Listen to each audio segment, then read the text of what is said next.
Acesse nosso portal na internet.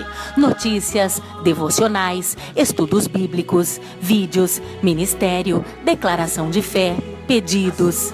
Fale conosco. Acesse ministériodareconciliação.net. Tua palavra é vida ao meu coração. Vamos lá, então, queridos, concluir essa primeira aula hoje. Na semana passada, nós trabalhamos,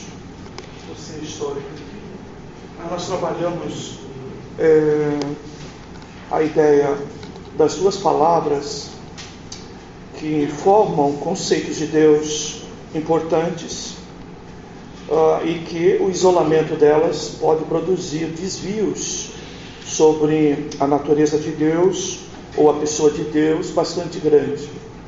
Falamos então de duas palavras, que é a transcendência e a imanência, não é? Falamos então que Deus é Deus de longe, transcendente, e também Deus de perto, imanente.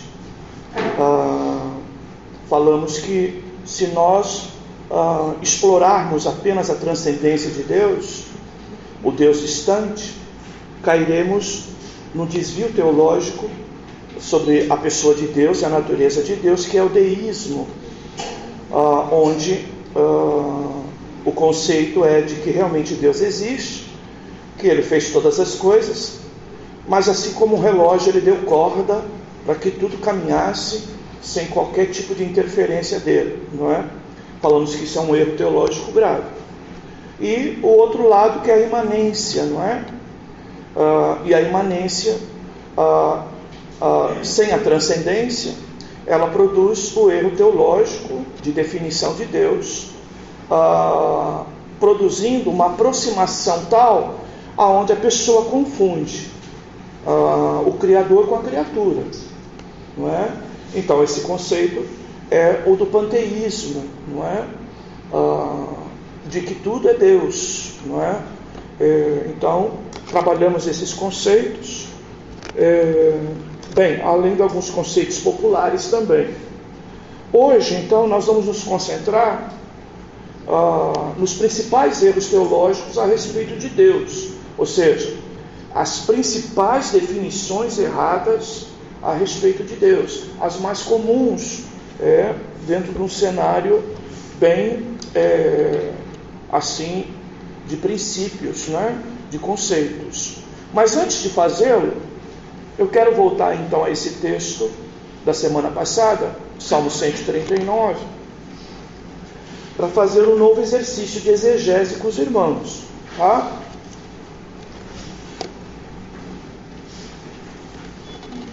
Então, Salmo 139.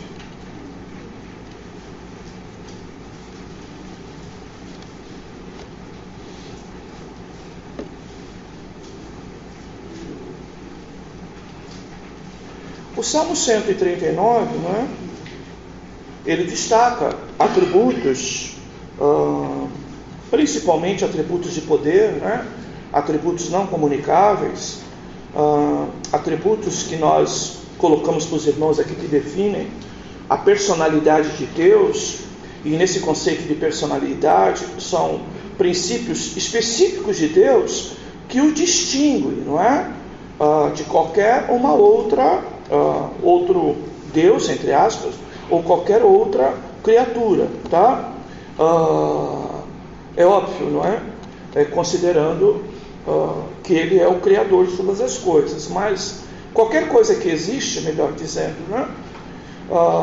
É diferente da existência de Deus, porque Deus tem características específicas que são próprias e que não se confunde com qualquer outro ser, tá? É próprio de Deus, é inerente à pessoa de Deus, e é isso que distingue Deus principalmente de qualquer outra existência, não é? De qualquer outra existência.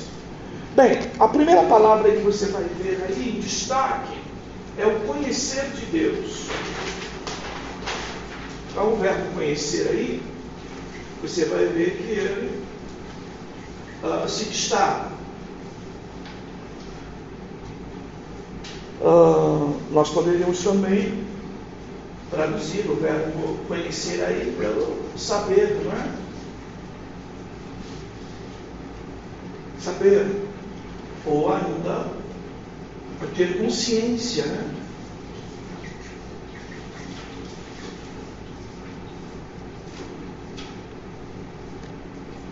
Certo? Então vamos ler o verso 1, o 2, o 3, o 4, o 5, para nós começarmos. Senhor, tu me sondastes e me conheces. Tu conheces o meu assentar e o meu levantar. De longe entendes o meu pensamento. Cerca o meu andar e o meu deitar, e conhece todos os meus caminhos. Sem que haja uma palavra na minha língua, eis que é o Senhor tudo conheces. Tu me cercaste em volta e puseste sobre mim a tua mão. Ok. Bem, então você vê aí no final do verso 1, conheces. No princípio do verso 2, conheces. No verso 3, conheces. No 4 verso, conheces logo no finalzinho aí. Tá bom? Bem, quando você lê um texto assim, e que repete, não é? Com frequência, aquilo que na gramática é o principal de um texto, que é o verbo, tá bom? Isso quer dizer muita coisa. Isso tem um sentido, tá? Uma relevância muito importante, tá? Então eu lembro os irmãos que a palavra mais importante numa oração, numa construção de uma oração, de um período, não é? É o verbo. E quando você vê na sequência, não é? Este verbo se repetindo com frequência, tá? É óbvio que o texto quer te dizer muita coisa, tá? Então veja, a importância, primeiro, de conhecer um pouco de gramática, segundo, de perceber detalhes como esse, de palavras que se repetem, dando ênfase, chamando a atenção para algo específico. E isso aqui está relacionado à pessoa de Deus. Tá? Então, ou seja, características de Deus. Ok? Então a palavra Senhor no primeiro verso e no verso 4, Senhor, destaca então a pessoa de Deus no sentido de Senhor, ou seja, no sentido de autoridade. Não é? Ser supremo. Tá? Então Deus, Senhor, como Deus supremo, como autoridade sobre todas as coisas, tá? Ele exerce a sua autoridade, e é esse ser supremo, à medida em que ele conhece, sabe e tem consciência de coisas que qualquer uma outra não tem. Ok, queridos? Então vejam, repito, os atributos não comunicáveis de Deus formam uma personalidade de Deus para nós tão distintas, tão específica, para nós não confundirmos o Deus bíblico com qualquer outro tipo, tá, de ser. Tá? Então vejam, aqui então você tem esta exegese de destaque. Verbo repetido 4 vezes, não é? 4 versículos, apontando exatamente no sentido de mostrar, revelar detalhes específicos da pessoa de Deus. Detalhe esse que nós chamamos então de onisciência, não é? Então, onisciência.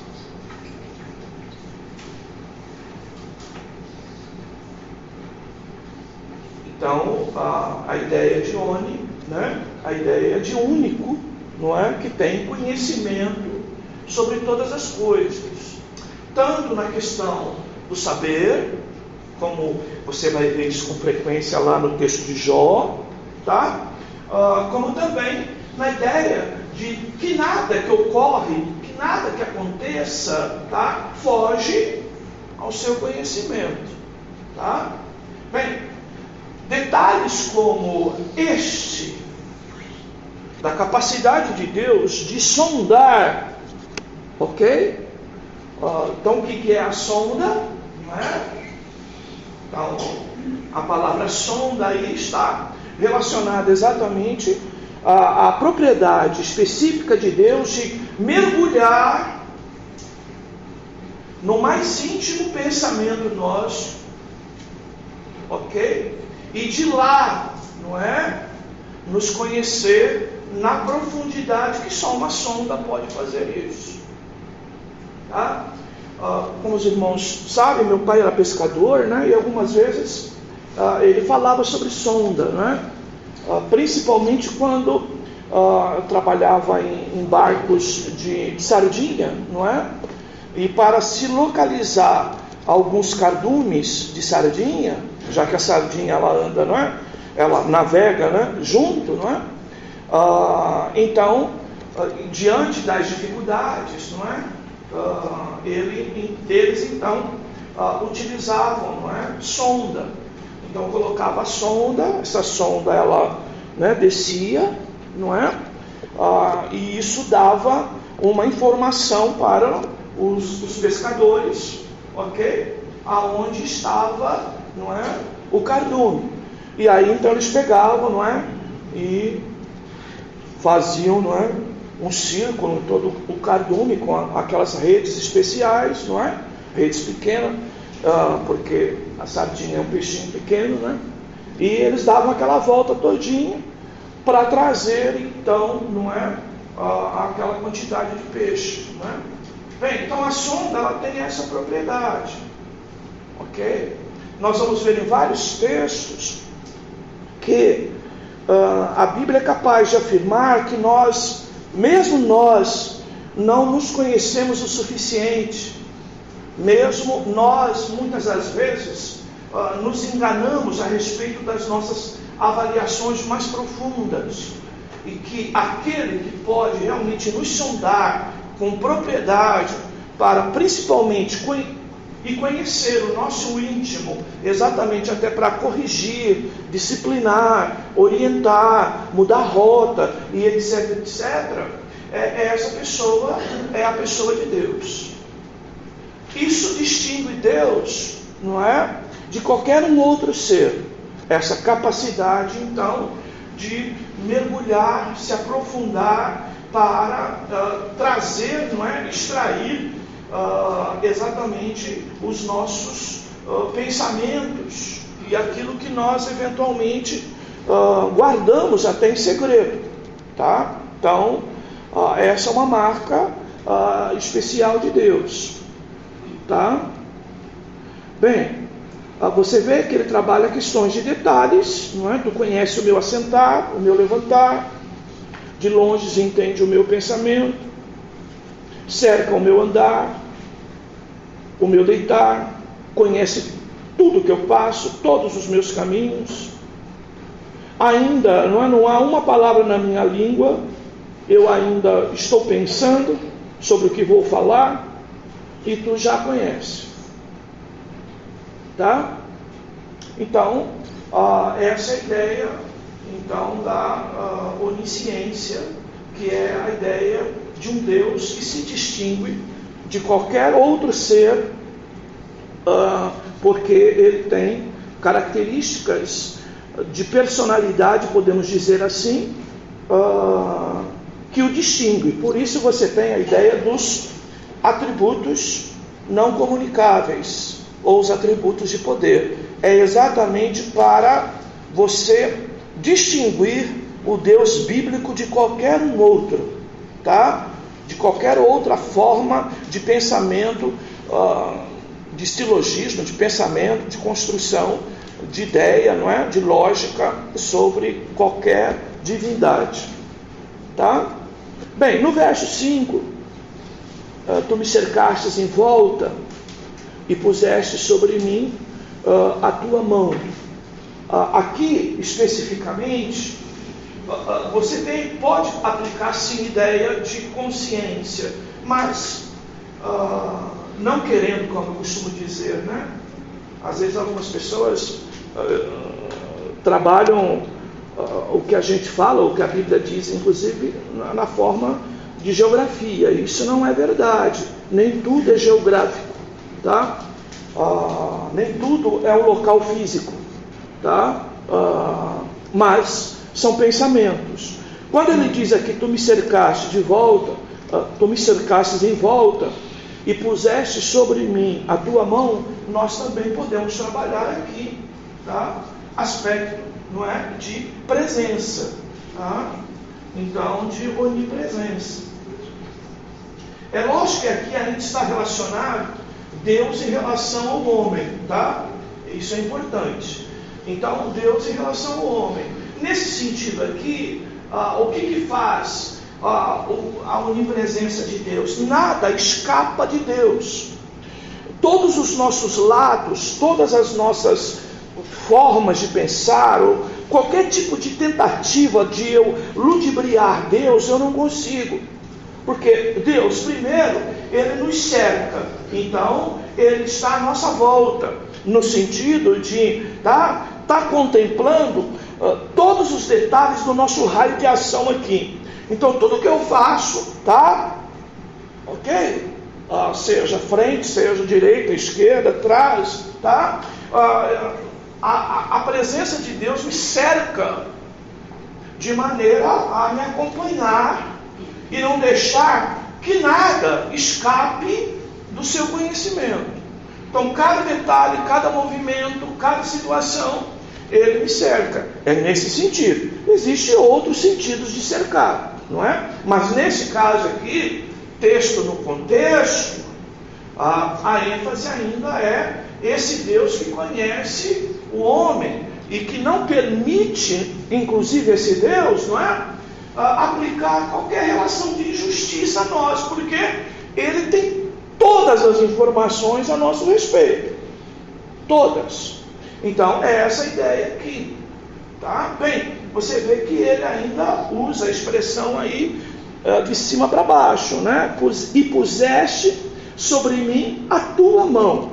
Veja, texto no contexto, tá? Se acabamos de falar de sonda, tá? Então veja, Deus, aqui no sentido de pôr a sua mão, é no sentido exatamente de quem? Se Ele acompanha todo o nosso redor, não é? Para avaliar, Ele também acompanha nessa posição, como se fosse a própria sonda, e a sua mão está sobre nós no sentido de acompanhar também, é óbvio, o nosso pensamento, tá? Antes de qualquer movimento, não é? Deus também tem a consciência antes do movimento, antes de qualquer posição mais somática, não é? Deus antevê isso, ok? Deus antevê isso, ok? Então, esse é a ênfase, tá bom, queridos? Então, aqui o que o texto quer dizer? Deus é poderoso, não só para conhecer, mas como para intervir, tá? De eu pensar alguma coisa, de eu falar alguma coisa, de eu agir, de eu me comportar, de eu ter algum tipo de reação a qualquer coisa, Deus sabe de tudo antes que isso ocorra, que isso aconteça, tá? Então Ele tem controle pleno sobre os seus, e aqui nós podemos sim dizer que Ele tem, é lógico, controle sobre todos os homens, todos os seres humanos, tá? Então essa é a ênfase. 6. Aqui está a maravilha da palavra. Por quê? O verso 6. Vamos ler. Tal ciência é para mim maravilhosíssima, tão alta que não posso atingir. Olha só. Então, o verso 6 primeiro está dizendo sobre a limitação do homem. Ok? Sendo o ser humano a coroa da criação, não é? Feito à imagem e semelhança de Deus, o próprio salmista está dizendo, olha, esse conhecimento, ciência, não é? Olha, consciência, não é? Esse conhecimento de Deus é algo tão espetacular, é algo tão impressionante, é algo tão alto, é algo tão difícil, que eu tenho, tá, dificuldade, tá, de atingir, tá, de imaginar, ok? Às vezes até de compreender como isso ocorre, como isso acontece, não é? Então, ele está falando sim dessa relação, não é? Vejam, a distinção. Então vejam, a distinção entre Deus e suas criaturas. É isso que você tem que entender, de atributos não comunicáveis. Só Deus tem esse conhecimento, essa consciência, essa sabedoria, não é? Só Deus tem isso, a ponto de que a maior de suas criaturas, digamos assim, em termos de coroa da criação, como diz o texto, se referindo ao ser humano, não é?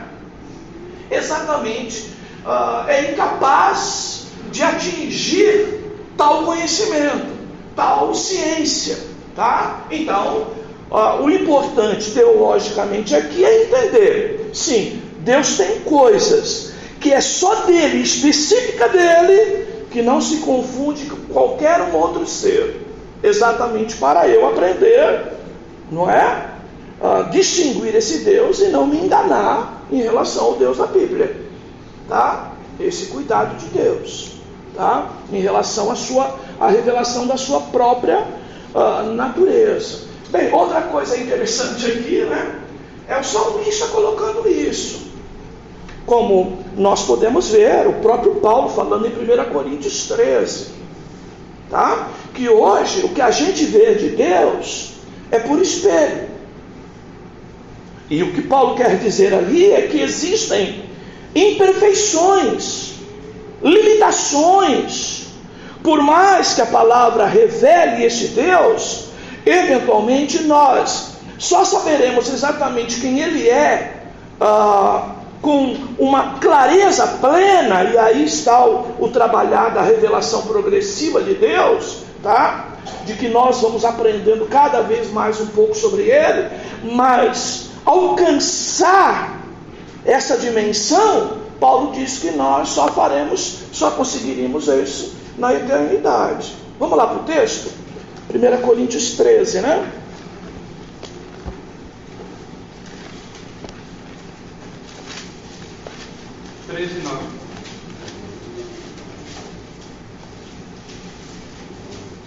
Porque em parte conhecemos e em parte profetizamos. Verso 10. Mas quando vier o que é perfeito, então o que é em parte será aniquilado. 12. Porque agora vemos por espelho e enigma, mas então veremos face a face. Agora conheço em parte, mas então conhecerei como também sou conhecido. Tá? Veja, então o nosso conhecimento de Deus, nós que estamos aprendendo teontologia, tá? Paulo, inclusive, com todo o conhecimento que tinha, né? Ele está falando nesse texto aqui, é verdade que aqui ainda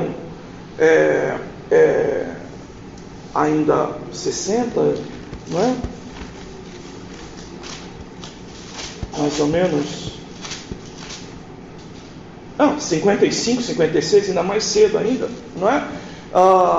É óbvio que Paulo ainda está num processo de conhecimento de Deus, mas Paulo, com todo o conhecimento que tinha, com toda a informação que tinha, ele coloca isso, conheço em parte, tá? Ou conhecemos, não é?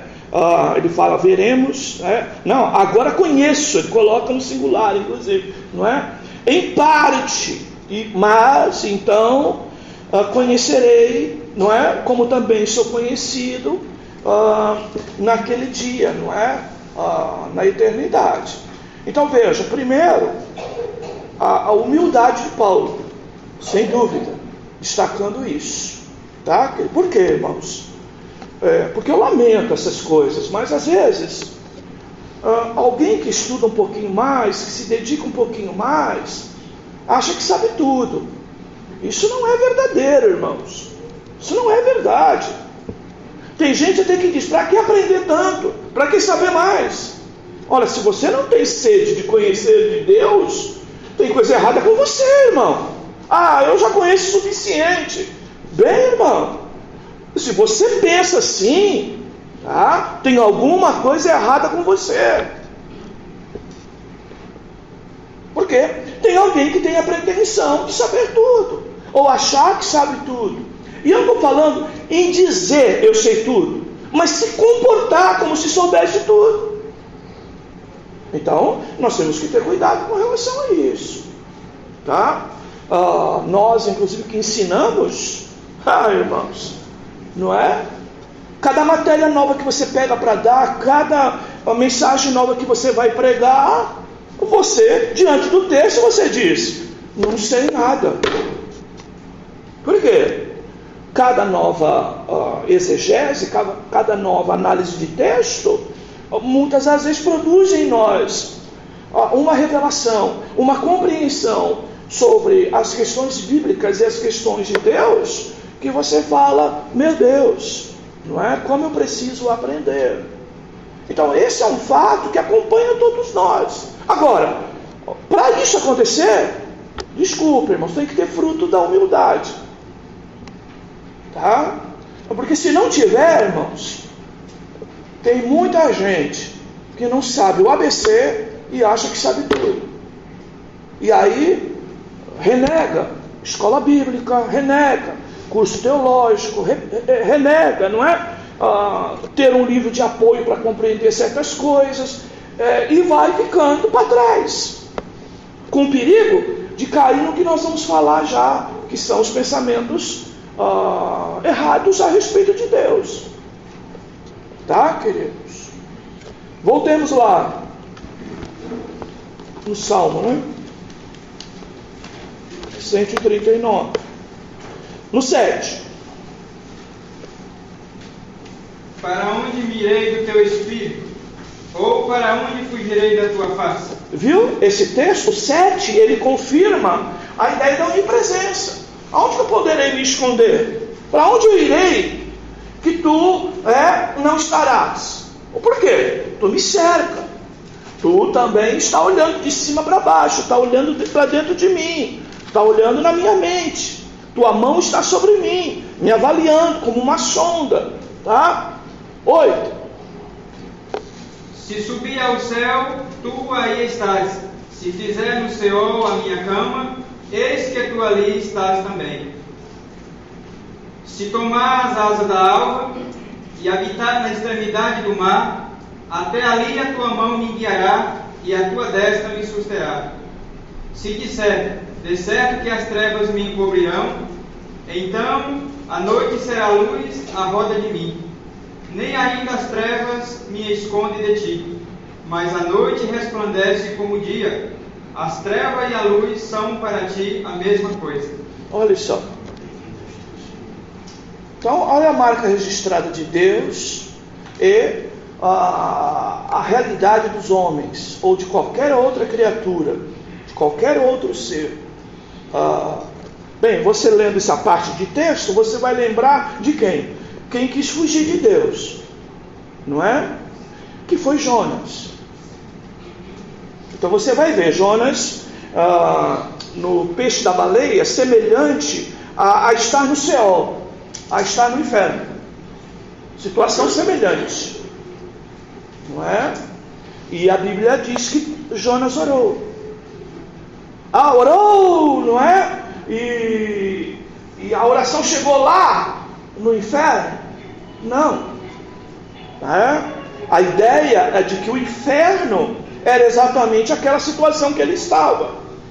Ok? Aquela situação que ele estava.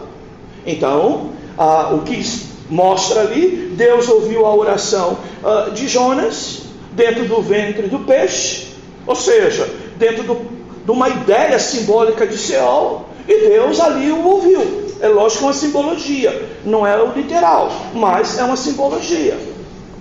Em outros contextos, você sabe, né? Alguém dirá, mas Deus está no inferno, já que Deus está em todos os lugares. Bem, a ira de Deus está no inferno. É uma forma de manifestar Deus. Por quê? A Bíblia diz de que Deus se manifesta a sua graça e manifesta também a sua ira. Tá? Então, o inferno é a manifestação máxima dessa ira de Deus. Ok? Então, o seu juízo está lá, a sua manifestação de condenação está lá, sua ira está lá. E se você sabe, não é, que características específicas de Deus mostram quem Ele é, não é? Então, Deus se revela lá dessa maneira. Tá? Então, ele diz, se eu subir ao céu, tu aí estás. Se no Seol eu fizer a minha cama, eis que tu ali estás também. Então vejam, nem no inferno eu posso me esconder de Deus. Ao contrário, também a recíproca é verdadeira.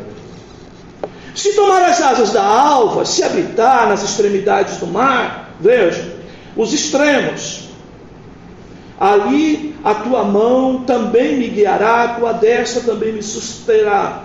Ou seja, também lá estou. E ainda, se eu quiser pegar numa figura de linguagem e ir por uma escuridão, um lugar escuro, brincar de esconde-esconde com Deus no escuro, não é? Como nós brincávamos na nossa infância, não é? Então, ia para trás de uma árvore, não é? Esconde-esconde à noite, tirava a camisa, não é?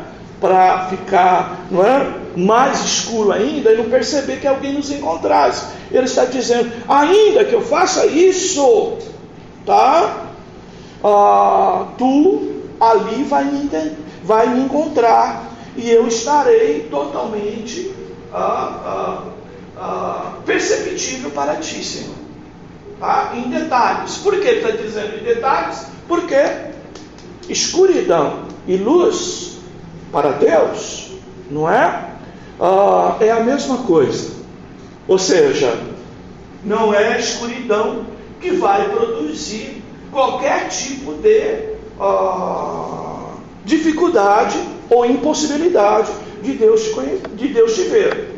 E aqui, já que Seol é o lugar de juízo final, podemos aplicar isso aí no texto, ou até sepultura também, não é? Mas aqui também, essa ideia da escuridão está relacionada também à questão do pecado. Tá? Por mais que eu esteja envolvido na escuridão do pecado, que é uma figura de linguagem própria dos homens, não é? Mesmo assim, Deus ali te conhece, consegue te enxergar, consegue te identificar, e mesmo numa situação como essa, Deus é capaz de saber exatamente o que você está fazendo, o que você está pensando, que situação está ocorrendo. Bem, esse é o Deus da Bíblia. E a palavra é exatamente essa, não é? Como fugirei, né? Onde fugirei da tua face? Verso 7. Bem, essa ideia de face aí é exatamente uma ideia é uma representação do olhar de Deus, não é? Ou da percepção de Deus a respeito do que ocorre com suas criaturas em todo o universo, no mundo inteiro. Tá bom, queridos? Verso 11 e 12, né? Pode. Na NVI, o verso 11 e 12. Mesmo que eu diga que as trevas me encobrirão e que a luz se tornará noite ao meu redor, verei que nem as trevas são escuras para ti. A noite brilhará como o dia, pois para ti as trevas são luz. Coisa linda, né? Bem, esse é o Deus que tu serve. Vou te fazer uma pergunta. Você responde assim bem no íntimo. Mas põe um cinto de segurança primeiro. Isso não te assusta? Porque a igreja, né? Modelo de hoje. Aleluia! Isso me assusta. Muito. Isso me assusta. Mas se pega ao contrário, pastor, que a gente tem que ficar perto dele. Bobagem, ele está em todo lugar, você tem que ficar parecido com ele. Porque você tem a mesma natureza dele a partir do momento que nasce de novo. Porque o texto fala, já que eu não posso responder, também eu estou sempre perto. É. Tem que ser parecido com ele, porque eu tenho a mesma natureza. O diabo está perto, mas não tem a mesma natureza. Mas nós temos. Então, essa é a diferença. Às vezes a gente precisa entender, né, que algumas ênfases, não é? Como eu já disse, não é questão geográfica. Às vezes a colocação do verbo, ela sugere outra coisa, como essa que o irmão Tili está falando, tá? Então, às vezes você pode ouvir um pregador falar, não é? Está perto, não é? E o próprio Isaías 55 fala sobre isso. E alguém às vezes interpreta, não é? Sobre o ponto de vista, como dizer, de logística, não é? E eu chamo de questão geográfica. E não é isso. Às vezes o sentido da palavra é outro, não é? Porque essa questão de perto e de longe tem a ver com comunhão, tá? Aquilo que Deus tem em comum conosco, que Ele comunica para aqueles que são seus, tá? Então a história é outra, tá? Quem mais falou? Eu não sei se eu estou errado. Se tem dúvida, não fala. No meu pensamento. Se tem dúvida, não fala. Não. Dúvida não. Aqui no meu ponto de vista. Talvez o irmão não tenha esse ponto de vista, mas eu vejo assim. Pode assustar, sim, conhecendo quem é esse Deus através dessa palavra, me assusta. Mas também me alegra. Porque eu conhecendo esse Deus, que tudo sabe sobre mim e que pode fazer tudo ao meu respeito e para a glória e honra dele, eu posso dizer, eu conheço um Deus que realmente ele cuida de mim e eu sei quem é esse Deus. Então, quando eu olho para o mundo, eu vejo, opa, comida, falar como Daniel, comida boa, comida gostosa, prazerosa, bebida maravilhosa, não quero, porque eu sei que Deus está me vendo, me olhando e está me sondando. O que é que eu tenho no meu coração? Então eu venho e me alegro no meu Senhor. Esse é o meu ponto de vista. Agora sim, para quem não tem esse pensamento, assusta, porque o camarada que quer fazer, o cristão, que se diz cristão, quer fazer do jeito dele, acha que tem que fazer do jeito dele, aí fica difícil para ele. Bem, vocês têm que colocar a palavra. Não sei se estou bem colocado. Não, tá, mas só que né, é um outro extremo, né? Bem, a gente tem que colocar aqui com a ênfase no pensar, tá, irmãos? Se esse Deus é capaz de nos sondar e ver até o nosso pensamento, tem comportamentos que nós não temos, porque nós pensamos, refletimos, não é? E aquilo que nos ofereceram, aquilo que eventualmente até desejamos, a gente recua e não aceita. Mas o que o texto quer dizer é que só o simples fato de eu pensar já me coloca numa condição, não é? Perigosa, tá? Porque às vezes a gente não vai ao ato, mas o simples pensar já nos coloca numa condição de reprovados. E nesse sentido do pensamento, eu não tenho muito como fugir disso, tá? Não tenho muito como fugir disso.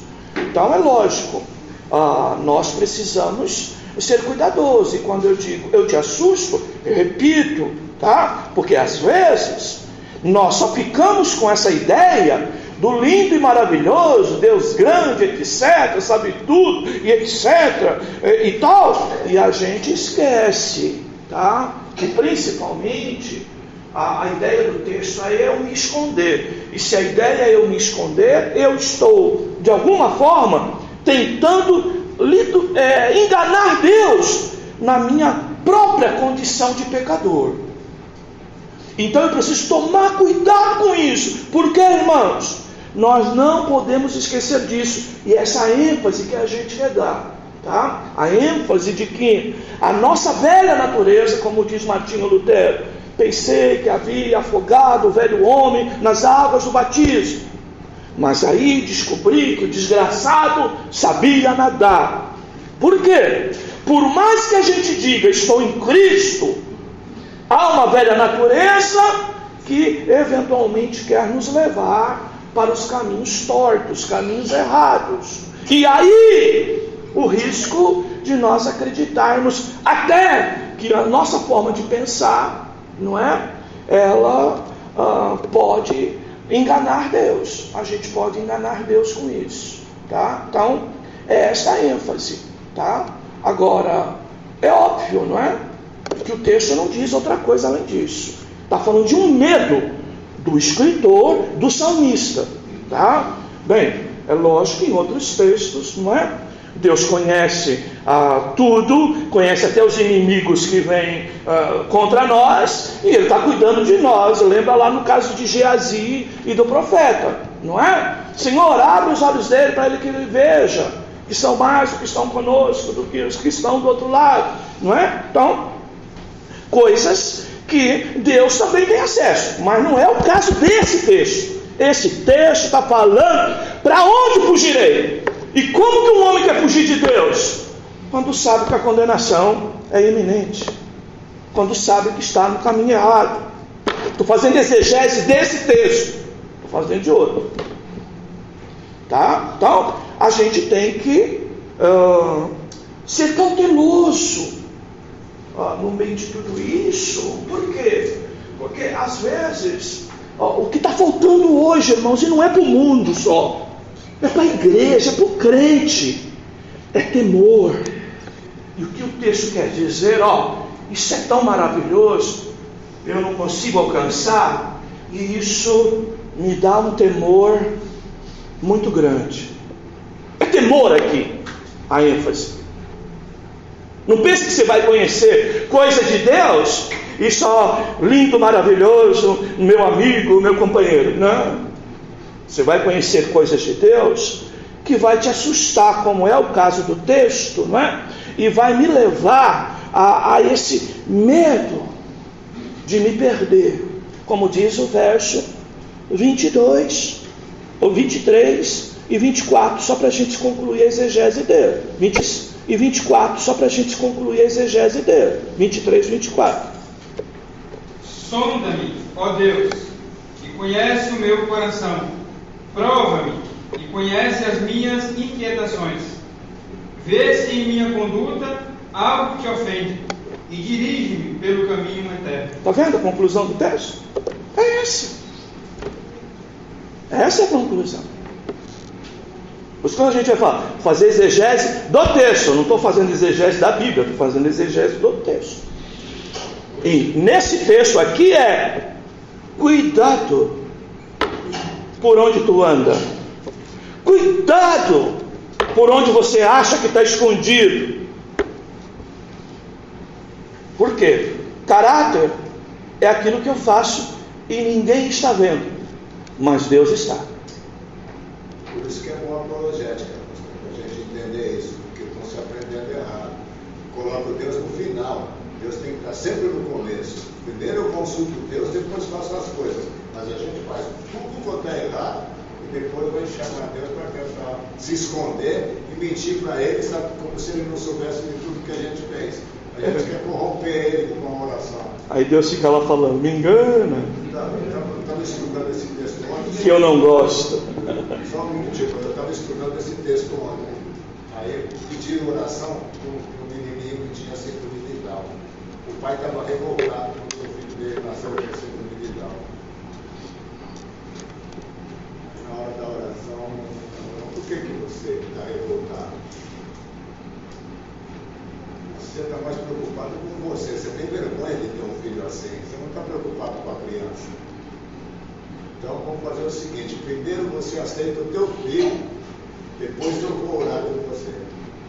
Porque se vendesse essas crianças na prateleira, você não ia comprar um filho desse. Mas você não tem o filho que você tem, e ninguém aqui tem o filho que quer. Nós temos o filho que Deus nos deu. Nós temos que cuidar dele baseado nesse texto. Porque ele conhece todas as coisas, e se ele nos deu dessa forma, é porque a gente pode cuidar. E digo mais, né? Ele chama eu e você de filho, que é pior do que isso, que é melhor do que isso, nessa ilustração do irmão Tilinho, né? Então ele falou, tem que mudar o pai dele, não o filho. Tem que arrumar um pai para essa criança. Primeiro você aceite a criança, depois nós vamos orar. Irmãos, nós estamos vivendo uma época de evangelho que muitas das vezes, queridos, a gente só quer o lado bom de Deus, tá? Essa é a pregação da moda. Então eu posso pegar textos e textos e só falar as coisas lindas, bonitas e maravilhosas. E a gente precisa mudar o foco disso, tá? A gente precisa mudar o foco disso. Como eu disse para os irmãos aqui, falamos de ira no texto, de pecado no texto, tá? Então, você pega esse Salmo 139, parte 1, entendeu? Ela está nas maiores exposições dos nossos, dos desviados pregadores coach, tá? Então, ele vai dizer no texto que você é lindo, que você é maravilhoso, não é? Então, a gente tem que tomar cuidado com isso. Não que, como eu já disse, não é? O fato de Deus saber de tudo, Ele cuida de tudo, é óbvio, não é? Principalmente dos seus. Agora, é um fato bíblico, não é? Mas eu preciso, não é?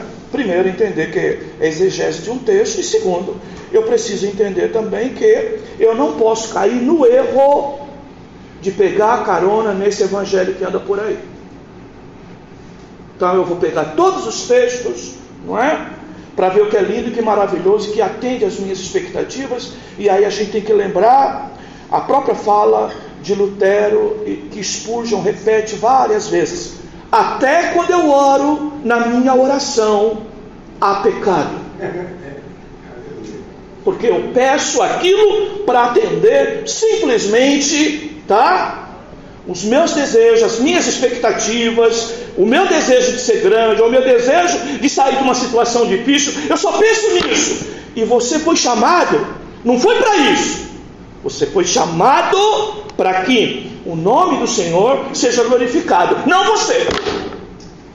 Não você. Aliás, nós estamos aqui porque deu errado. Se desse certo, ninguém estava aqui. Tá? Então, tem irmãos aí, como diz o irmão de mim, insatisfeito com situações. Agora, tu tem ideia de quanto o teu Deus está insatisfeito contigo? E não acerta o passo? Tu parou para pensar nisso? Ele é Deus. Tu é apenas criatura. Tomara que seja um filho com dificuldade, mas seja filho. Então a gente apresenta a nossa cartinha de reivindicação para Deus, não é? Na maioria das vezes. E não é, irmão? Depois que eu descobri isso, até no meu momento de oração, eu já não me sinto mais tão santo como eu me achava antes. Quando eu orava, eu me achava, não é? O todo lindo, maravilhoso. Aí comecei a pontuar: esse pedido aqui é o meu coração egoísta. Não é? Isso aqui é para simplesmente proteger minha imagem, que eu estou pedindo isso. E aí, para a glória de Deus, sobrava talvez só o glória a Deus da oração. Eu não dormi, pastor. Eu não dormi essa noite. Eu fiquei pensando se eu tivesse Glória a Deus. Se eu tivesse um papel, se Deus estivesse aqui hoje, tivesse meia hora para nós, dá um papel em branco, o que vocês iam pedir para ele? Eles iam encher de todas essas mentiras aí para tentar corromper ele. No final ele falou: o vereador entregou o papel em branco e vê o que ele tem para dizer para você. Deixa ele escrever, né? Aí eu não dormi. Vamos lá então.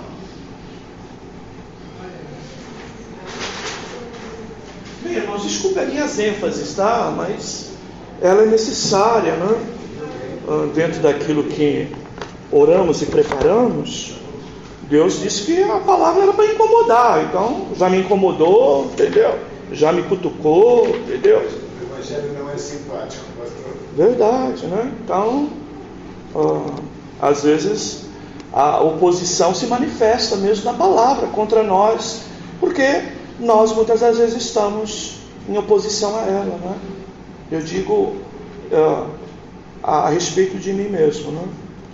Bem, a nossa lição, ela fala aí de 3 teorias perigosas a respeito de Deus. Ela fala do ateísmo, ela fala do politeísmo e ela fala do materialismo.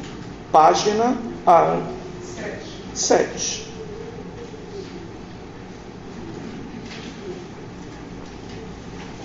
Tá? Então vamos colocar aí.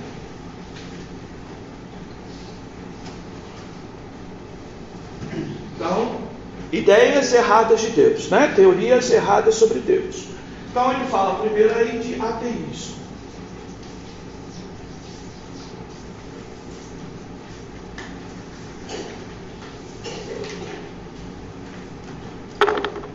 O ar-condicionado acaba com as nossas canetas. Está recetando tudo, ateísmo. Depois ele fala politeísmo.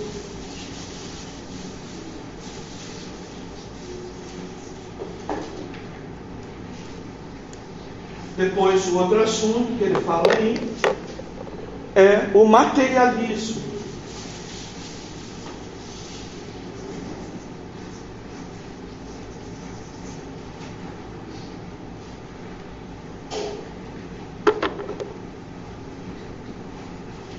Ateísmo, politeísmo e materialismo.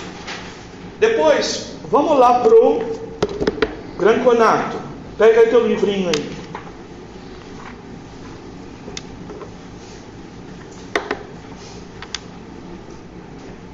Ele vai falar de panteísmo, que nós já falamos na aula passada, então vou até pular. Ele fala teologia do processo.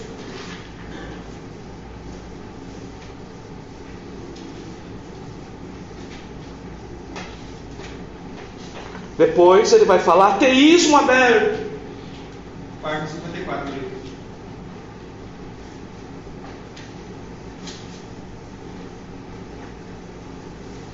Teísmo aberto. Depois, unitarismo e unicismo. Raimundo gosta de modalismo. Então eu vou pôr modalismo para agradar meu aluno. E unicismo.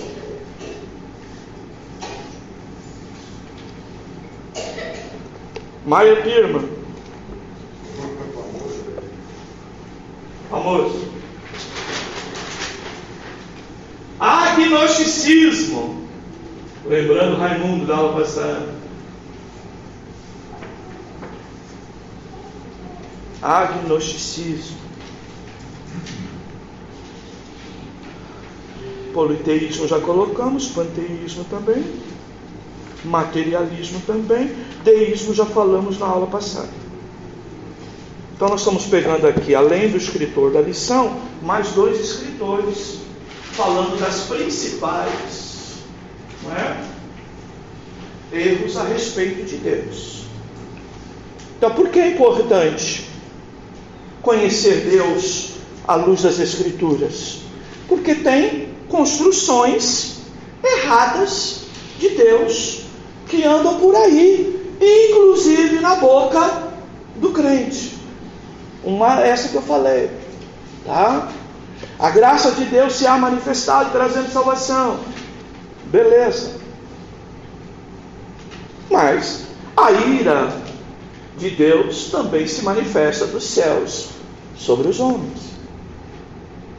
Então, a ênfase muitas vezes é a graça, mas a ira também se manifesta.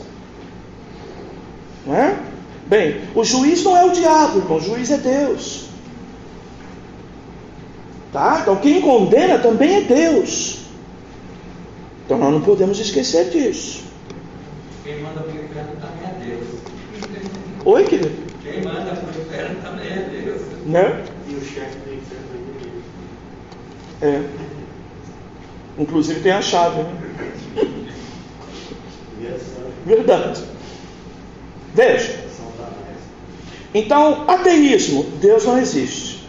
Politeísmo, Deus não é o único, há muitos outros. Materialismo, Deus é a matéria. Tá? Essa ênfase aí. Então, a respeito do ateísmo, Salmos 42:2, vamos ler.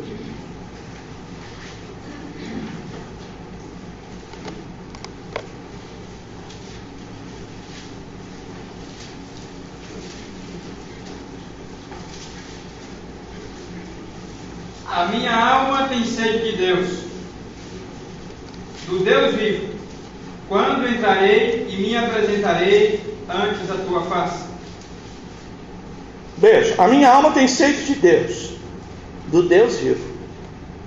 Olha o que o salmista diz. Então, como que eu posso negar a existência de Deus, tá? Se há, nós vamos ver isso mais na frente, em detalhe, dentro do próprio homem, tá?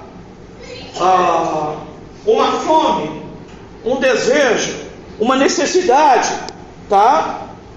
De Deus. E aí ele destaca do Deus vivo. Mas a ideia aqui é que os homens negam a existência de algo que é a razão de uma eterna procura deles. E eles não encontram. Mas percebem, né, que há uma necessidade. Né, e essa necessidade só Deus pode saciar.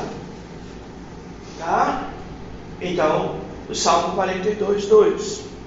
Politeísmo é o texto que nós, do texto áureo, vamos lá, Isaías 45:22, o versículo chave, Isaías 45:22. Olhai para mim e sereis salvos, vós todos os termos da terra, porque eu sou Deus e não há outro. Olha lá, ok? Não há outro. Então, a ideia aqui do monoteísmo, um único Deus. Então, quando o politeísmo fala de vários, Isaías 45:22, Deus está dizendo, não há outro. Tá? Não há outro.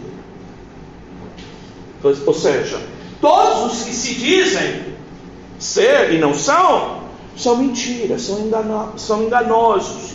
E está enganando as pessoas. É um engano. Só existe um.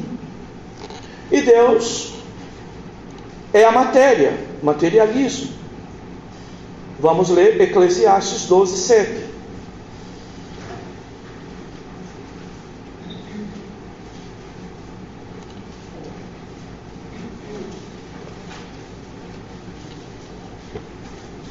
E o pó volte à terra, como era, e o Espírito volte a Deus, que o deu. Olha só. Ok? Então o Espírito volte a Deus, que o deu. Então, matéria é pó, e o pó volta à terra. Mas o Espírito volta a Deus, que o deu. Exatamente para mostrar, não é? De que há uma distinção clara entre matéria e aquilo que é Deus. Não se confunde. Deus não é matéria.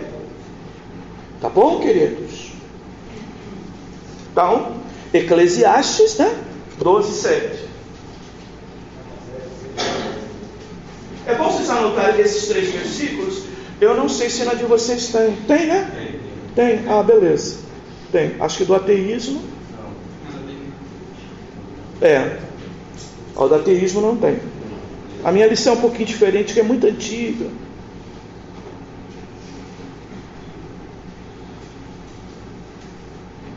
Então veja, essa situação você pode enfrentar e encontrar do ateísmo. Por isso, irmão, se você não tomar cuidado, vocês lembram de uma irmã que eu disse aqui para os irmãos? quê? Olha a distorção dessas igrejas. Tem coisa que ocorre que a gente não entende. A irmã estava passando uma situação, não é? E quando fui visitá-la, a conversa dela foi esta: estou esperando Deus vir aqui e me pedir perdão. Enquanto Ele não vier, tá? Eu não volto para a igreja, pastor. Tá? Bem, esses irmãos, semelhante a alguns dessa igreja, porque a gente não cansa de ensinar. Mas tem gente que é mensalista, tem gente que é de 2 em 2 meses, tem gente que é de 3 em 3, não ouve as mensagens, é indiferente, não é? Então fica com aquele evangelho torto que aprendeu lá fora. Então a irmã estava passando uma série de problemas e ela diz: poxa, eu faço tudo certo, eu sou fiel, eu sou boazinha, e olha, eu inclusive sou doente, e como que pode nessa situação acontecer isso comigo? Aonde que estava Deus? Como que Deus não interferiu disso, evitou isso? Como que pode? Revoltada. E a conversa era da irmã: enquanto Deus não vir me pedir perdão, eu não saio, eu não volto para a igreja. Aí fomos procurar saber, não é? Com os irmãos que tinham congregado com eles em outros lugares. Aí o irmão Lemuel e a irmã Jaqueline, que tinham congregado com eles em outro lugar. Porque, olha, irmão, eu tenho, né, 60 anos de bleia, né? E nunca ouvi isso lá, no meio de tantas barbaridades que a gente ouviu. Mas isso eu nunca ouvi lá. Então na Assembleia de Deus não podia ser, porque eles tinham passado pela bleia. E aí, conversando com o Lemuel e com a Jaqueline, o Lemuel e a Jaqueline disseram: realmente isso era ensinado na igreja a qual nós viemos de lá para cá, para a reconciliação. Então veja, imagine você esperar o dia do juízo final e Deus então vai aparecer para pedir perdão para você, porque deixou que determinadas coisas ruins acontecessem com você. Ai, ai. Já pensou se Jó tivesse esse pensamento? Não, parece que a mulher de Jó tinha, né? Não.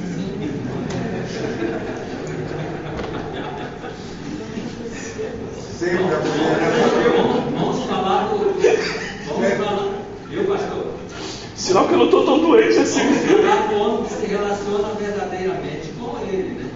Que confia nele, né? Sim. Aliás, nessa meditação dessa noite, me falou: ore para Deus cuidar da sua mulher, não para ser a mulher que você quer, para ser a mulher que Deus quer que ela seja e cuide dela. Então é muito demais. Foi paulada, né? Bem, queridos, assustador, né, querido? Assustador a conversa da irmã, né? Eu até dediquei algum tempo ali, mas não dava para mudar assim numa conversa. Depois não tive mais chance, né, irmãos? Os irmãos, a maioria sabe da história, né? Passou alguns dias, não é? A irmã faleceu, né? Mas é dureza, né? E Deus pediu perdão para ela. Bem, quem sabe lá aquele dia, quando a gente chegar lá, a gente, né, pergunta, né? Acho que aquele santo lá ficou satisfeito. O Santo Anais? Com certeza. Bem, na sequência então, acabou a hora, né? Bem, mas eu tenho que terminar, senão vocês desanimam com a escola. Eu ficando só na lição 1, né? Bem, o ateísmo materialista, acho que a gente pode passar. Ele está juntando ateísmo com a matéria, com o materialismo, tá? Teologia do processo, olha lá. Concebe toda a realidade como um processo em desenvolvimento, do qual Deus faz parte. Nesse processo, Deus se aperfeiçoa e aprende, sofrendo constantes mudanças, enquanto tenta influenciar o mundo e é influenciado por ele. O Deus que está se aperfeiçoando dia a dia. Olha lá o outro erro gravíssimo a respeito de Deus. Então, assim como você aprende e vai se aperfeiçoando, vai corrigindo alguma coisa e tal, ele está dizendo que Deus também tem um aprendizado, um conhecimento em processo. Tá? Teísmo aberto. O primeiro grande erro declarado de René Rivitz. Teísmo aberto. Né? Eu falei há muitos anos disso na TV, sobre esse erro dele. Deus abriu mão de sua soberania e não interfere na história de modo decisivo, nem tem o controle meticuloso do universo, pois isso anularia a liberdade do ser humano. Em outras palavras, anularia o livre-arbítrio. Tem gente que defende tanto o livre-arbítrio que parece Deus, o meu Deus é o livre-arbítrio. Ele defende tanto isso que parece que o Deus dele é o livre-arbítrio. Não mexe com o Deus dele, que é o livre-arbítrio. Assim, para o teísmo aberto, não existe predestinação, nem qualquer decreto divino que seja imposto ao homem. Na verdade, Deus sequer conhece o futuro plenamente, tá? Estando este em aberto. À medida em que os homens tomam decisões, Deus vai lá e diz: muito bem, parabéns, você tomou a decisão certa. Aí o homem vai lá para frente: não, parabéns, você tomou a decisão certa. E Deus vai agindo neste caminho. Unitarismo e unicismo. O unitarismo nega a trindade, rejeitando a divindade do Filho e do Espírito. Já o unicismo, também conhecido como modalismo ou sabelianismo, afirma que a trindade só existe um núcleo pessoal, que é o Pai, sendo o Filho e o Espírito Santo apenas modos distintos de como o Pai se manifesta. As Testemunhas de Jeová são exemplo de seita unitarista. Movimentos unicistas atuais são a Igreja Pentecostal Unida do Brasil e o Ministério Voz da Verdade. Aquela música bonitinha, que faz o povo chorar, que o povo gosta. Não é a tua doutrina, não é a doutrina bíblica. Aí você vai em congresso aí dessas igrejas por aí que todo fim de semana tem festa, não é? Qual o hino que eles cantam? Voz da Verdade. Voz da Verdade é unicista.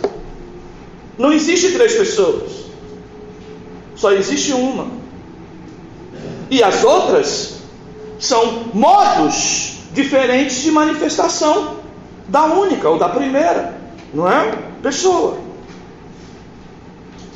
E a voz, o conjunto Voz da Verdade, não é, irmãos? Desculpe que tem aquele líder, né? Tem uma cara de endemoniado, né? Meu Deus do céu, né? Perigoso, irmãos, porque isso anda nas igrejas sem ensino.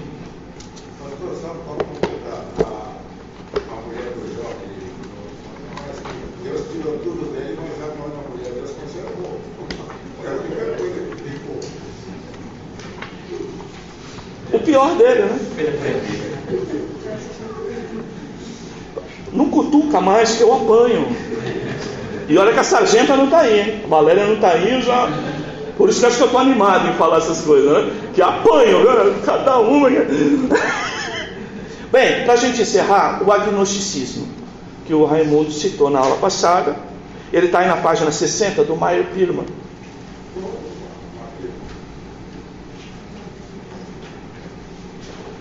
O Raimundo domingo falou, ele quis incluir, ele quis dizer, né, e incluiu certo, o agnosticismo como uma das formas semelhantes ao deísmo, tá? Aonde a transcendência de Deus é acentuada de tal maneira, tá, em que a pessoa chega a essa conclusão.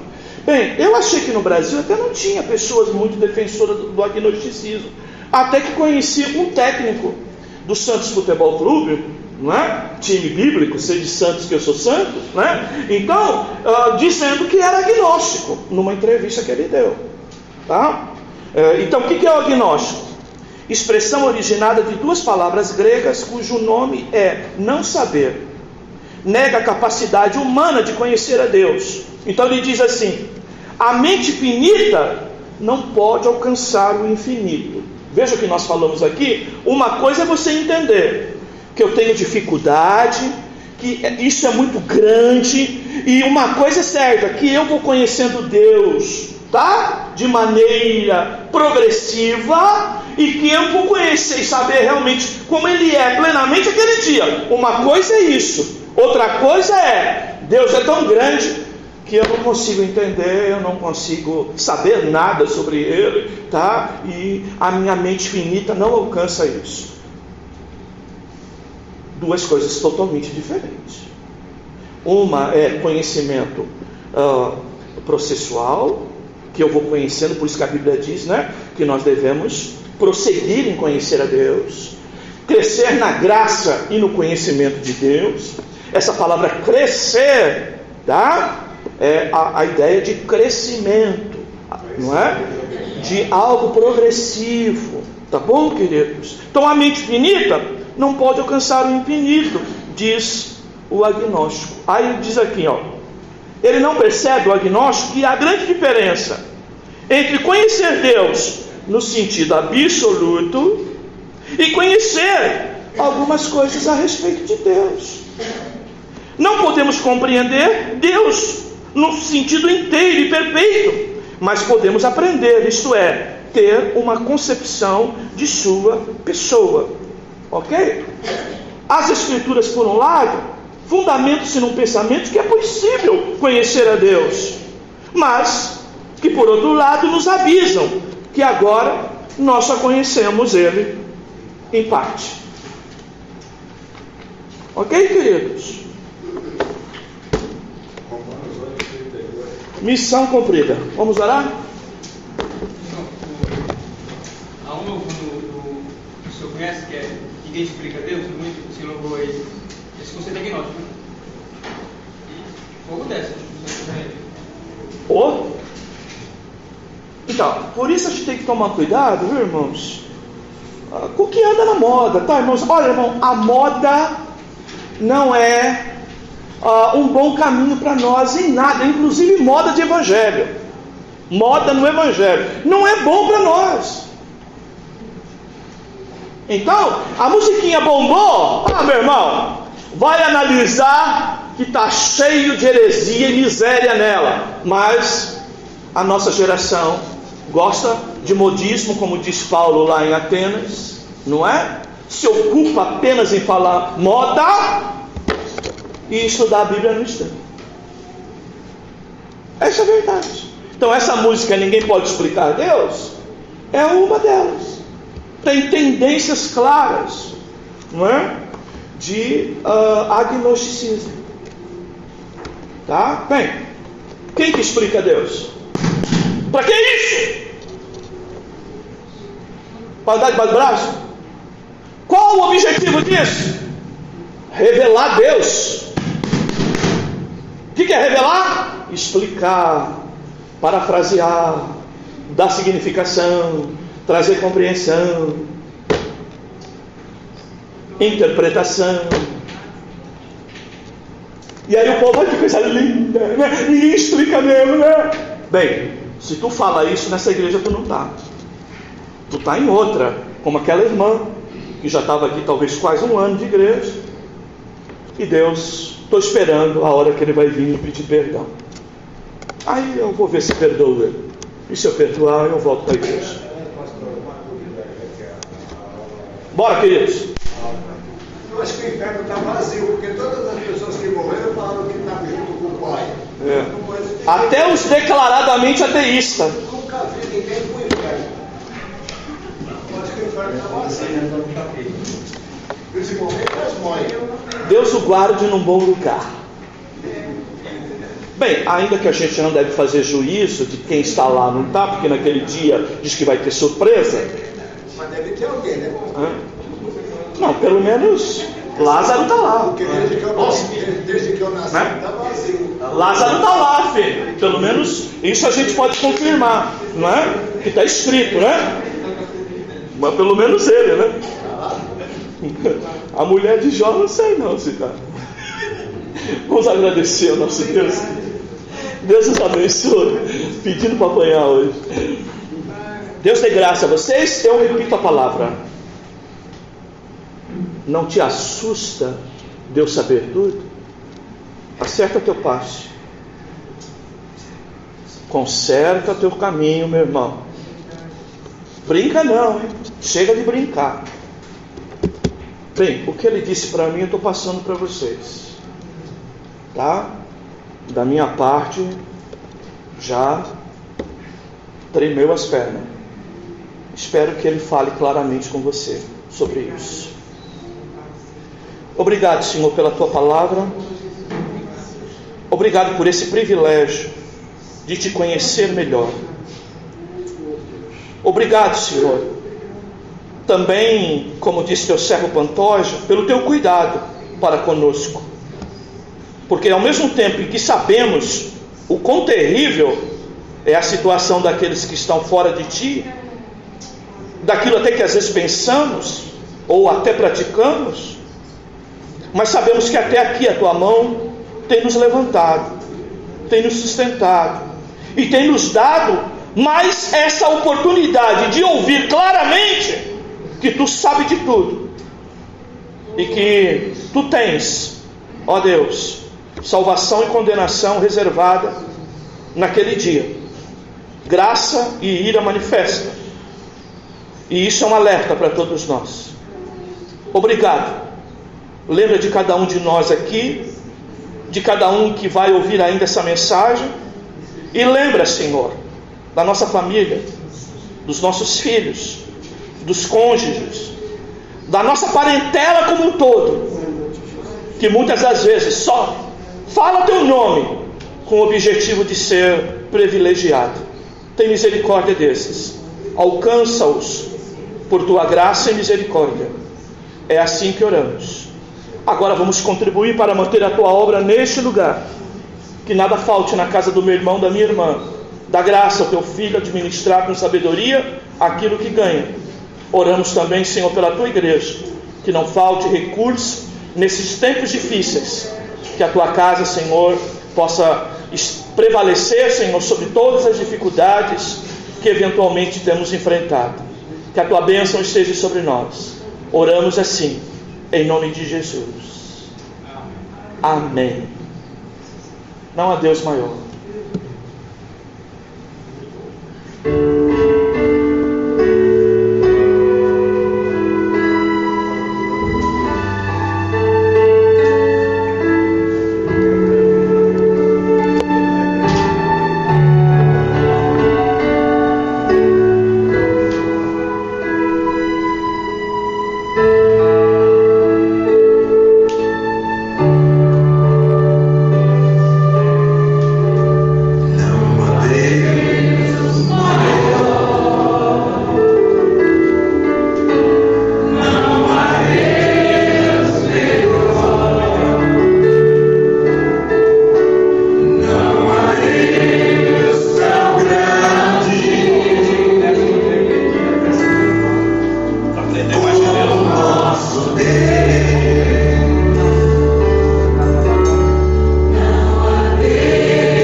Visite o Ministério Evangélico da Reconciliação. Compromisso com a Palavra de Deus. Nossas reuniões. Domingo às 9 horas, Escola Bíblica. Domingo às 20 horas, celebração e pregação da Palavra de Deus.